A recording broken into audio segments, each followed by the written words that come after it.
नमस्कार, मी ऋतुजा कुलकर्णी. आपल्या RBN news मराठीमध्ये सहर्ष स्वागत. SRVM हायस्कूलमध्ये पूर्व प्राथमिक विभागाचा वार्षिक पारितोषिक वितरण कार्यक्रम संपन्न. मराठा मंदिराचे श्री रामराव विद्या मंदिर हायस्कूल व ज्युनियर कॉलेज जत, जिल्हा सांगली पूर्व प्राथमिक विभाग यांच्या वतीने सन 2024-25 सालामधील वार्षिक पारितोषिक वितरण समारंभ बुधवार दिनांक 2 एप्रिल 2025 रोजी संपन्न झाला. या कार्यक्रमासाठी अध्यक्ष म्हणून मराठा मंदिराचे नियामक मंडळाचे सदस्य व निमंत्रित सदस्य शालेय समिती जत माननीय श्री ॲडव्होकेट प्रभाकर भाऊ जाधव तसेच प्रमुख पाहुणे म्हणून जत पोलीस स्टेशनचे API माननीय श्री BN लातुरे साहेब, ॲडव्होकेट सौ मंगल साळे मॅडम API व पालक मैत्रीण सौ राजश्री गायकवाड मॅडम हे उपस्थित होते. या कार्यक्रमासाठी प्रमुख उपस्थिती SRVM हायस्कूलचे प्राचार्य माननीय ML बनसोडे सर, उपमुख्याध्यापक श्री KT करे सर, पर्यवेक्षक RD पाटील सर हे उपस्थित होते. या कार्यक्रमाचे स्वागत व प्रास्ताविक माननीय श्री बनसोडे सर यांनी केले. या कार्यक्रमाची सुरुवात क्रांतिज्योती सावित्रीबाई फुले यांच्या प्रतिमेचे पूजन व दीपप्रज्वलनाने अध्यक्ष प्रभाकर भाऊ जाधव व प्रमुख पाहुणे श्री लातुरे साहेब यांच्या शुभ हस्ते करण्यात आले. या कार्यक्रमाचे अध्यक्ष प्रभाकर भाऊ जाधव यांचा सत्कार श्री कोळी सर यांच्या हस्ते करण्यात आला व तसेच या कार्यक्रमाचे प्रमुख पाहुणे श्री लातुरे साहेब यांचा सत्कार प्रभाकर भाऊ जाधव यांच्या हस्ते करण्यात आला. ॲडव्होकेट सौ मंगल बनसोडे मॅडम व सौ राजश्री गायकवाड मॅडम यांचा सत्कार शिंदे मॅडम यांच्या हस्ते करण्यात आला. प्राचार्य बनसोडे सर यांचा सत्कार श्री पाठक सर यांच्या हस्ते करण्यात आला. तसेच विशेष अतिथी यांचा यथोचित सत्कार करण्यात आला. या कार्यक्रमामध्ये प्रशालेतील प्राथमिक विभागाच्या मुख्याध्यापक श्री पाठक सर, पूर्व प्राथमिक विभागाच्या मुख्याध्यापिका विभाग प्रमुख सौ श्रद्धा शिंदे मॅडम, पालक वर्गातून डॉक्टर चाचे मॅडम आदींनी आपले मनोगत मांडले. मनोगतादरम्यान शाळेत नवनवीन उपक्रम घेतले जातात व विद्यार्थ्यांना अभ्यासाबरोबर खेळ व विविध उपक्रम घेऊन त्यांच्या बौद्धिक विकासामध्ये वाढ निर्माण केली जाते असे प्रमुख पाहुण्यांनी व पालकांनी आपल्या मनोगतातून व्यक्त केले. या वार्षिक पारितोषिक वितरण समारंभामध्ये वर्षभरात घेतले जाणारे खेळ व सांस्कृतिक कार्यक्रम व गेली 2 वर्ष पालक व त्यांच्या पाल्यासोबत नृत्याविष्कार असा आगळा वेगळा कार्यक्रम सांस्कृतिक कार्यक्रमादरम्यान घेण्यात आला. 26 जानेवारी 2025 या भारतीय प्रजासत्ताक दिनानिमित्त विविध स्पर्धेचे आयोजन करण्यात आले. या स्पर्धेत विशेष प्रावीण्य मिळवलेल्या विद्यार्थी-विद्यार्थिनींचा सत्कार प्रमुख पाहुण्यांच्या हस्ते करण्यात आला. या कार्यक्रमात विद्यार्थ्यांच्या पालकांनी व महिलांनी विशेष सहभाग नोंदवून प्रावीण्य मिळवले. त्यांचाही साड्या व पुष्पगुच्छ देऊन विशेष सत्कार करण्यात आला. या कार्यक्रमावेळी प्रमुख पाहुण्यांनी विद्यार्थ्यांच्या कलागुणांना आणि खेळातील विशेष नैपुण्य दाखवणाऱ्यांचे कौतुक केले आणि शालेय जीवनात अभ्यासक्रमाबरोबरच उपक्रमही राबवण्यात ही प्रशाला मागे नाही म्हणून शाळेचेही विशेष कौतुक केले. या कार्यक्रमाचे सूत्रसंचालन श्री कारंडे सर यांनी केले तर आभार पूर्व प्राथमिक विभागाच्या मुख्याध्यापिका विभाग प्रमुख सौ श्रद्धा शिंदे पाटील मॅडम यांनी मानले. या कार्यक्रमाचे उत्तम नियोजन सौ श्रद्धा शिंदे मॅडम यांच्या मार्गदर्शनाखाली त्यांच्या संपूर्ण टीमने केले. या कार्यक्रमासाठी साळे मॅडम, शिखरे मॅडम, काटे मॅडम हे उपस्थित होते. अल्पोपहार व चहापानानंतर कार्यक्रमाची सांगता करण्यात आली. श्री रामराव विद्या मंदिर पूर्व प्राथमिक शाळा या शाळेचा आज वार्षिक पारितोषिक वितरण समारंभ आहे. या छोट्याशा पण गोड कार्यक्रमाच्या निमित्तानं व्यासपीठावर उपस्थित असलेले ज्यांना आजच्या कार्यक्रमाचे प्रमुख पाहुणे म्हणून बोलवलं होतं पण आणि अध्यक्ष म्हणून मला बोलवलं होतं पण मी माझ्या अध्यक्षांचा चार्ज लातुरे साहेबांच्याकडे दिलेला आहे. त्यांचा प्रमुख पाहुणे म्हणून मी माझ्याकडे घेतलेला आहे कारण मला एका महत्त्वाच्या कार्यक्रमाला जायचं असे लातुरे साहेब, ॲडव्होकेट साळे मॅडम,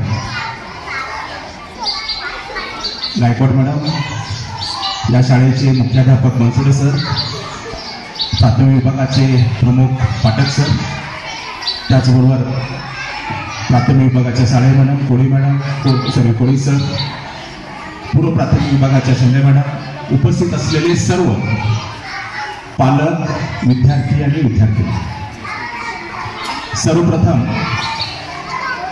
ज्या ज्या विद्यार्थ्यांना आज पारितोषिक मिळणार आहे अशा सर्व विद्यार्थ्यांचं मी माझ्या वतीनं, या शाळेच्या वतीनं, मराठा मंदिर मुंबई यांच्या वतीनं सर्वांचं मी या ठिकाणी अभिनंदन करतो. त्यांच्या भावी वाटचालीसाठी शुभेच्छा देतो. त्यांचं भावी आयुष्य सुखाचं, समृद्धीचं, भरभराटीचं आणि आरोग्यदायी जावो अशी परमेश्वराची मी प्रार्थना करतो. ज्या विद्यार्थ्यांना पारितोषिक मिळणार नाही त्यांच्यासाठी मोठी संधी पुढच्या वेळेला पारितोषिक मिळवण्याची आहे. त्या संधीचं त्यांनी सोनं करावं. आज पूर्व प्राथमिक शाळेचा पारितोषिक वितरण समारंभ आहे आणि ही मुलं 3 ते 4 वर्षाच्या खालची आहेत. आणि या वयामध्येच आता मॅडमनी सांगितलं त्याप्रमाणे त्यांना मुख्य संस्कार देण्याची वेळ आहे. अशा वेळेस मुलांच्याकडे बारीक लक्ष असणं फार गरजेचं आहे. याच वयामध्ये मुलांच्यावरती चांगले संस्कार होत असतात. एक साधं उदाहरण सांगतो तुम्हाला. थॉमस एडिसन नावाचा एक शास्त्रज्ञ होऊन गेला. Thomas Edison. हा थॉमस एडिसन मतिमंद होता. शाळेमध्ये शिक्षक काय शिकवतात हे त्याला समजत नव्हतं आणि तो काय बोलतो हे शिक्षकांना समजत नव्हतं. शेवटी कंटाळून शिक्षकांनी सांगितलं की बाळा तू आता घरी जा, घरीच शिक. आणि एक छोटीशी चिठ्ठी लिहिली आणि आईला दिली की तुझ्या आईकडे दे म्हणून. त्या चिठ्ठीमध्ये लिहिलं होतं तुमचा मुलगा हा मतिमंद आहे, त्याचं भविष्य काहीही नाही आणि तुम्ही याला उद्यापासून शाळेत पाठवला. थॉमस एडिसन घरी गेले, ती चिठ्ठी आईकडे दिली. आईच्या डोळ्यामध्ये अश्रू आले, पण ती चिठ्ठी तशीच ठेवली एका कपाटात. आणि त्या मतिमंद मुलावरती आईने विजय मिळवला. घरामध्ये आईने शिकवलं आणि थॉमस एडिसन सारखा एक मोठा शास्त्रज्ञ आईने तयार केला की ज्या प्रकाशामध्ये आपण आता बसलोय त्या प्रकाशाचा शोध लावणारा शास्त्रज्ञ म्हणजे थॉमस एडिसन. पुढं असं झालं की ज्यावेळेला आईचं देहवासन झालं आणि घरामध्ये सर्व काय कुठं काय ठेवले आईच्या वस्तू पाहायला गेले, त्यावेळेला ती चिठ्ठी एडिसनला मिळाली. तर त्याच्यामध्ये जे लिहिलं होतं की तुमचा मुलगा मतिमंद आहे, हा मुलगा, या मुलाला काहीच भवितव्य नाही, हा मुलगा काही करू शकणार नाही, पण आईच्या एका आत्मशक्तीवरती त्या मुलाला शास्त्रज्ञ बनवलं आणि ती चिठ्ठी थॉमस एडिसनला मिळाली. त्यावेळेला त्या थॉमस एडिसनची परिस्थिती काय असेल बघा. आणि हेच वय होतं थॉमस एडिसनचं की ज्या वेळेला शाळेतून त्याला बाहेर शिक्षकांनी काढलं. सांगायचा उद्देश असा आहे की पालक आणि शिक्षक हे दोघंही मुलांना घडवत असतात. आता शाळेमध्ये सांगितल्याप्रमाणे शिक्षक फक्त 10 ते 5 शिकवतात, पण 24 तास मुलगा हा आईवडिलांच्या संपर्कात असतो. म्हणून मुलाकडे थोडंसं बारीक लक्ष हे मुलांचं असणं, आईवडिलांचं असणं गरजेचं आहे. सध्याचं युग हे मोबाईलचं युग आहे. आपण टीव्हीवरती पाहतो, युट्यूबवरती पाहतो, मुलगा त्रास द्यायला लागला लहान की त्याच्या हातात आपण मोबाईल देतो. तो मुलगा मोबाईलवरती खेळत बसतो, आपण आपली कामं करत असतो. ही सर्वात चुकीची आणि वाईट प्रथा सध्या सुरू आहे की मुलाच्या भवितव्यासाठी ते धोकादायक आहे. मुलाला आत्तापासूनच जर का त्या मोबाईलची सवय लागली तर भविष्यामध्ये त्याच्या आरोग्यावरती परिणाम होतो, त्याच्या डोळ्यावरती परिणाम होतो. हल्ली खेड्यामध्ये नाही पण सिटीमध्ये बघा की मुलगा शाळेमध्ये जाताना, मॉन्टेसरी जाताना, 1ली, 2री, 3री जात असताना त्याला चष्मा लागलेला असतो. त्याचं कारण एकच आहे, तो मुलगा हातामध्ये काय मोबाईल घेऊन बसला असतो. दुसरं कारण असतं घरामध्ये कॉम्प्युटर असतो, तो कॉम्प्युटरवरती गेम खेळत असतो. आणि तिसरं म्हणजे तो कायम टीव्हीच्या समोर बसून कार्टून बघत असतो. या 3 कारणामुळे मुलांच्या मेंटल हेल्थवरती परिणाम होतोच होतो, पण त्याचबरोबर त्याच्या डोळ्यावरती सुद्धा परिणाम होतो. म्हणून मुलगा किंवा मुलगी आपलं जे पाल्य आहे त्यांच्या हातामध्ये मोबाईल कमीत कमी दिलेला हा बरा. दुसरी गोष्ट आहे, मुलांची संगत ही फार गरजेची आहे. संगत चांगली असणे फार गरजेचे आहे. तो मुलगा कुणाबरोबर आहे, त्याचे मित्र कोण आहे, त्याच्या मैत्रिणी कोण आहे, तो जातो कुणाबरोबर, येतो कुणाबरोबर, या मुलांच्यावरती बारीक लक्ष या वयापासूनच असणं फार गरजेचं आहे. कारण हा मुलगा आता असा आहे की या वयामध्ये तुम्ही त्याला जर आकार दिला, तर एक साधं उदाहरण सांगतो तुम्हाला. पावसाचा पाण्याचा थेंब असतो, तो पावसाचा पाण्याचा थेंब समुद्रात पडला की त्याचं अस्तित्व नाहीच होतं. तो पावसाचा थेंब जर गरम तव्यावरती पडला तर ते 2 ते 3 सेकंदामध्ये कोणतंच अस्तित्व नाहीच होतं. तोच पावसाचा थेंब जर एका चांगल्या कमळाच्या पानावरती पडला तर तो मोत्यासारखा दिसतो आणि कित्येक तास त्याचं अस्तित्व राहून जातं. पण तोच पाण्याचा थेंब पौर्णिमेच्या दिवशी शिंपल्यामध्ये पडला तर त्या पाण्याचा थेंबाचा मोती होतो. आपणाला आपल्या मुलाला मोती बनवायचा आहे, ते तुम्ही आम्ही सर्वांनी ठरवलं पाहिजे. दुसरं एक उदाहरण सांगतो की संगत किती आपण कुणाबरोबर असतो हे फार महत्वाचं आहे. बघा, एका शाळेमध्ये मुलं होती, 10 मुलं, 0 पासून 9 पर्यंत. शिक्षकाने एक पेपर सोडवायला सांगितला. पहिल्या मुलाने जे सोडवलं होता तोच 9व्या मुलाने सोडवला. सगळ्यांची उत्तरं चुकली. सगळ्यांनी शिक्षकांना 10 मुलांना उभा केलं. 0, 1, 2, 3, 4, 5, 6, 7, 8, 9 मुलांनीच मुलांना शिक्षा द्यायची ठरवली.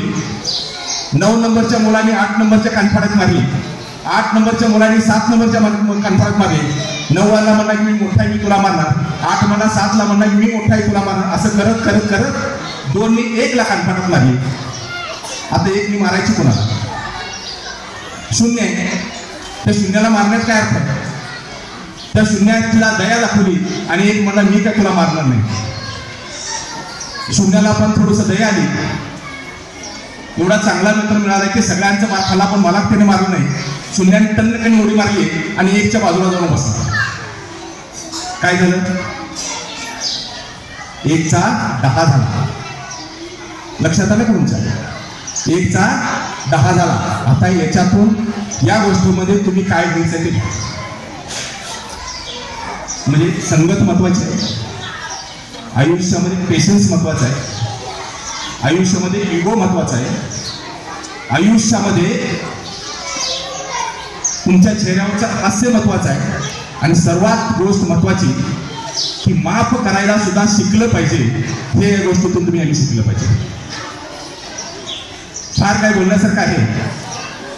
मुलं पारितोषिक घेण्यासाठी आलेत, माझ्यासारख्याचं भाषण ऐकण्यासाठी आले नाहीत, पण आयोजकांनी मला संधी दिली बोलण्याची. त्या बोलण्याच्या संधीचं मी थोडंसं तुमच्याकडे मी पोहोचवण्याचा प्रयत्न करता. बोलता बोलता एखादं वाक्य एखादा शब्द चुकीचा गेला असं तुमची माफी मागतो. आयोजकांनी बोलवलं, मला आदर सत्कार केला. अध्यक्ष म्हणून मला निवडलं, पण मला महत्वाच्या कामाला जाण्याचं असल्यामुळे मी माझा अध्यक्षाचा चार्ज लातूर साहेबांना देतो. तुमची रजा घेतो. जय हिंद, जय महाराष्ट्र. सर्वांना सर्वप्रथम नमस्कार. श्री रामराव विद्या मंदिर पूर्व माध्यमिक शाळा जत या शाळेच्या वार्षिक पारितोषिक वितरण समारंभासाठी आपण इथे सर्वजण उपस्थित आहोत. या कार्यक्रमाचे अध्यक्ष श्री प्रभाकर जाधव साहेब आपला निरोप घेऊन गेलेले अतिशय चांगल्या उदाहरणं देऊन किंवा व्यवस्थित तुम्हाला सर्वांना मार्गदर्शन ते आता घेऊन गेले. नंतर आमचे सहकारी गायकवाड मॅडम, परत ॲडव्होकेट मंगल साळे मॅडम, परत प्राचार्य बनसोडे सर, पाठक सर आणि श्रद्धा मॅडम आणि उपस्थित सर्व पालक विद्यार्थी मित्रांनो. आता सर्व पाहुण्यांनी या अध्यक्षांनी जे भाषण केलं तुम्हाला काही सांगण्यासाठी काय ठेवलेलं नाही. सर्वांनी माहिती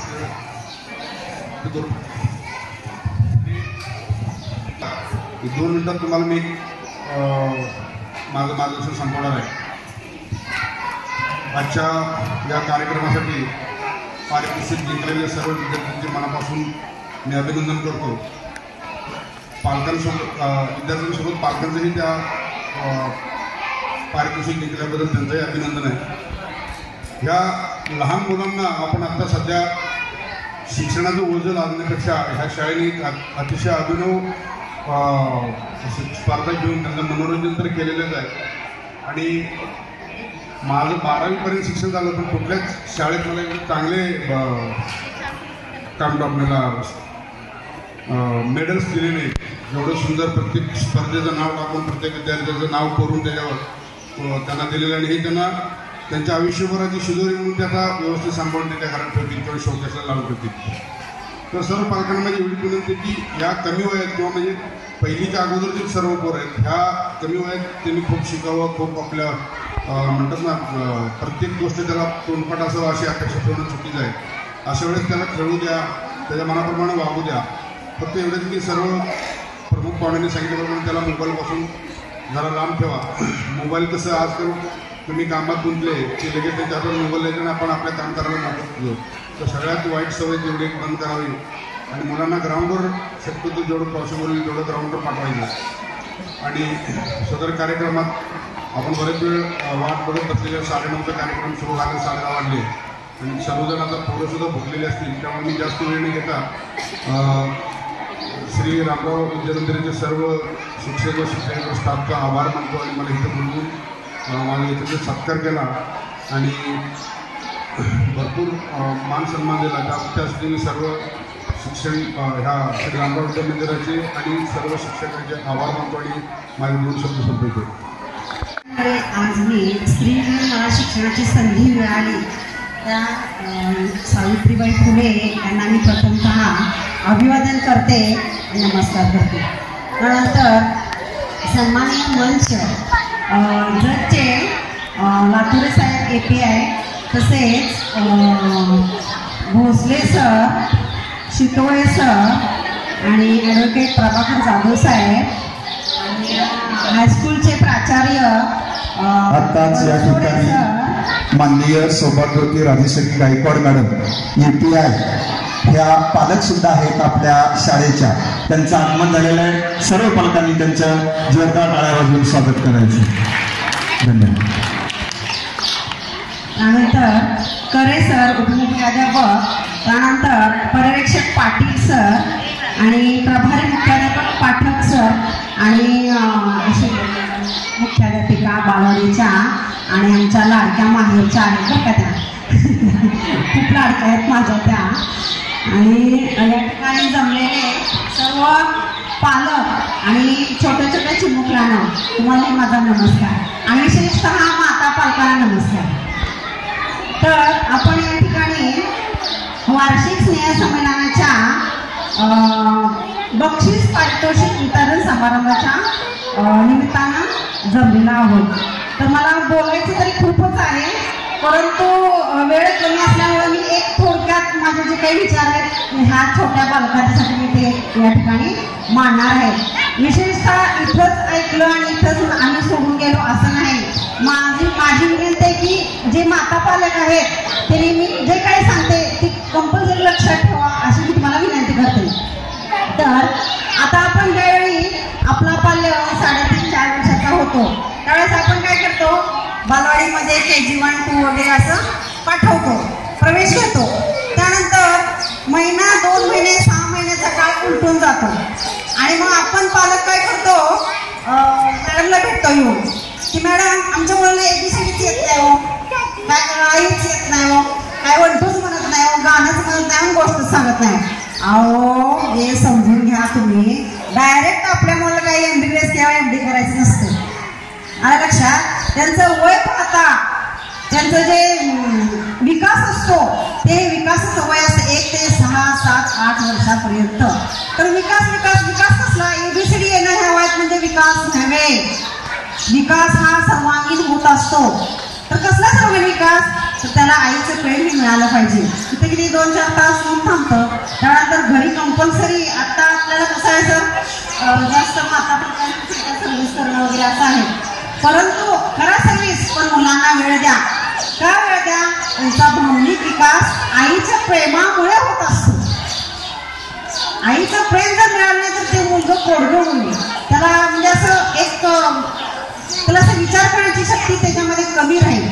त्यानंतर आपण म्हणतो तू हे खेळू नको, ते खेळू नको, आणि काही पालकांना फार अभिमान असतो, माझ्या मुलाला मोबाईलमध्ये सगळं कळतंय हो, आम्हाला कळतं एवढं कळतंय त्याला.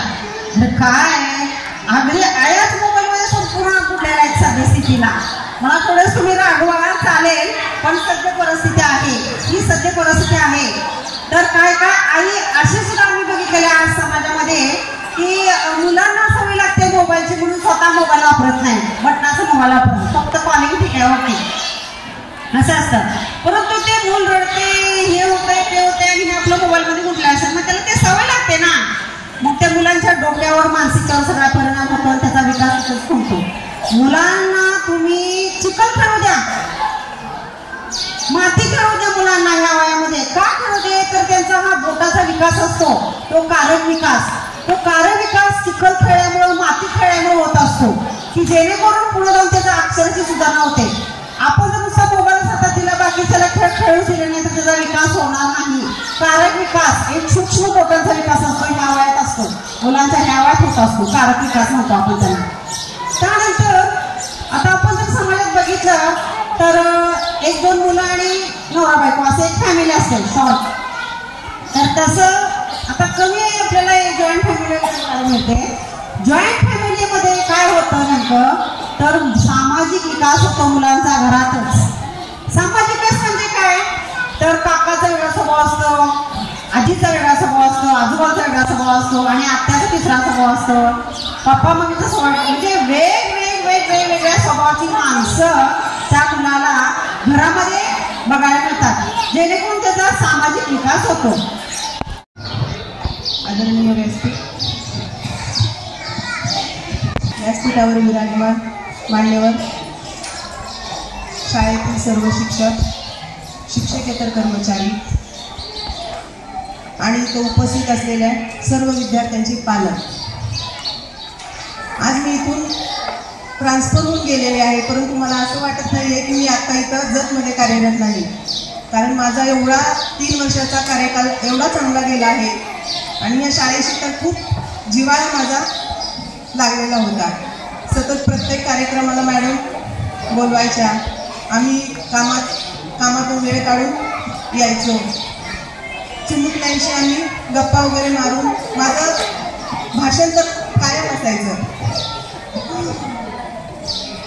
पण आज मी काय तुम्हाला जास्त काही सांगणार नाही. मॅडमने खूप छान सांगितलेलं आहे, ॲडव्होकेट मॅडमने सर्व त्यांनी गोष्टी कव्हर केलेल्या आहेत. महिला पालकांनी कसं मुलांशी वागावं, पुरुष पालकांनी कसं मुलांशी वर्तन ठेवावं किंवा कोणत्या गोष्टी करायला पाहिजेत की जेणेकरून मुलांवरती चांगले संस्कार होतील.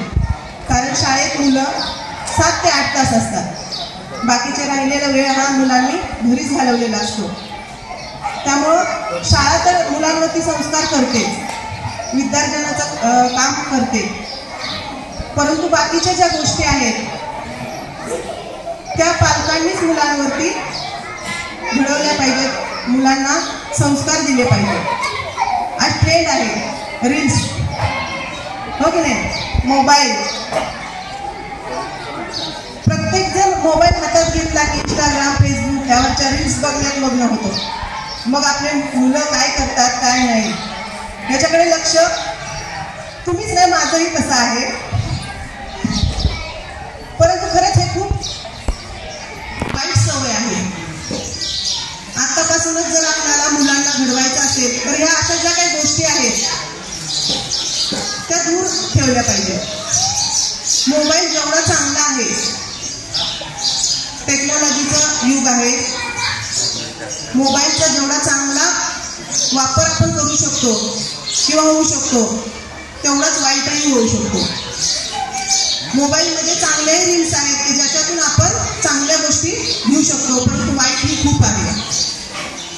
त्यामुळे महिला भगिनींना माझं एवढीच विनंती आहे की मोबाईलपासून दूर राहा. सिरियल एखादी उडाली तरी चालेल, जास्त टीव्हीमध्ये गुंतवू नका. मुलांना जर घडवायचं असेल आणि या स्पर्धेच्या युगात जर मुलांना उतरवायचं असेल तर टीव्ही, मोबाईल त्या गोष्टींपासून दूर राहा. मैदानी खेळ मुलांना शिकवा, त्याच्यातून व्यायाम होतो, मुलं ऍक्टिव्ह होतात, स्पर्धेमध्ये उतरू शकतात. आणि विशेष म्हणजे मोबाईलमुळे मुलांचे डोळे, मी खूप आज प्रकार बघते ते खूप मुलांना मेंटली डोळ्यांचे खूप त्रास सुरू झालेले आहेत. त्यामुळे कमीत कमी मुलांना मोबाईल, कसं असतंय आपले काम होईपर्यंत चला मुलांना मोबाईल देऊया, तेवढंच ती गुंतून राहते. असं एक आपली महिलांची मानसिकता असते. परंतु ती पूर्णतः बदलली पाहिजे. आपण स्वतःही मैदानात गेलं पाहिजे त्यांना घेऊन वगैरे. मी काही जास्त बोलत नाही कारण मला आयोजकांनी फक्त 2 मिनिट दिलेले आहेत. तरी मला इथं बोलावलं, मला बोलण्याची संधी दिली. बदली होऊनही मॅडमनी मला आदर सत्कार दिला. त्याबद्दल मी शाळेची, आयोजकाची, मॅडमची आणि आपल्या सर्व पालकांची ऋणी आहे. आणि एवढं बोलून मी माझे 2 शब्द संपवते. आरबीएन न्यूज मराठीला लाईक, सबस्क्राईब आणि शेअर करा आणि शेजारील बेल आयकॉनला क्लिक करा. RBN news Marathi.